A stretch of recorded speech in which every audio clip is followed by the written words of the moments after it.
今日教大家整個好好味嘅三文治。材料方面，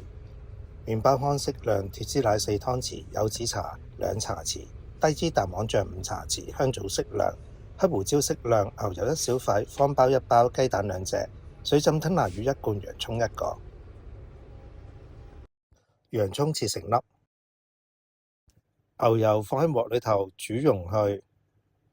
然後倒入呢個洋葱，將個洋葱炒至軟身，然後我哋加入香草啦，跟住再加入呢個水浸嘅吞拿魚，然之後呢，我哋加入咗一個蛋碎。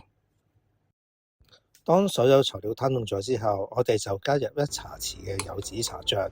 然後再加入2茶匙嘅低脂蛋黃醬，然後另少少嘅黑胡椒啦，同埋加1茶匙嘅麻油，然後將嗰個醬料攪勻晒去待用啦。喺方包上邊呢，就搽咗嗰個吞拿魚個醬啦，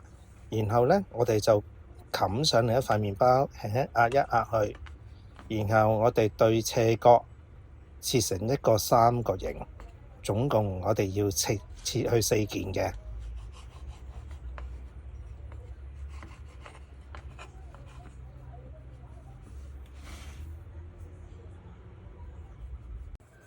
然後呢，我哋個空碗上面呢，就加入3茶匙嘅低脂蛋黃醬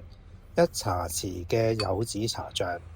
跟住就倒入約莫6湯匙嘅脫脂奶，將佢攪勻去。然後呢，我哋將個3角形嘅三文治呢，就放入個醬汁度啦，將個三文治完全飲晒個醬汁，然後呢，就再黐上個麵包糠。記住喎，要每一個位置都黐晒喎，然後放喺焗盤上面噴油。噴完油之後，我哋就放入空氣炸鍋，我哋就以180度首先焗10分鐘先，然後攞出嚟再反轉去再噴油，跟住同樣都係180度焗10分鐘。咁好快，我哋個作品又完成咗啦，係咪好簡單呢？如果大家鍾意今次我教大家整嘅食譜嘅話呢，可以俾個 like 我同訂閱我嘅頻道。如果有咩意見可以話返俾我聽喎。嚟緊我會創作更加多唔同嘅食譜，簡單容易做嘅，希望大家會鍾意。我哋下次再見，拜拜。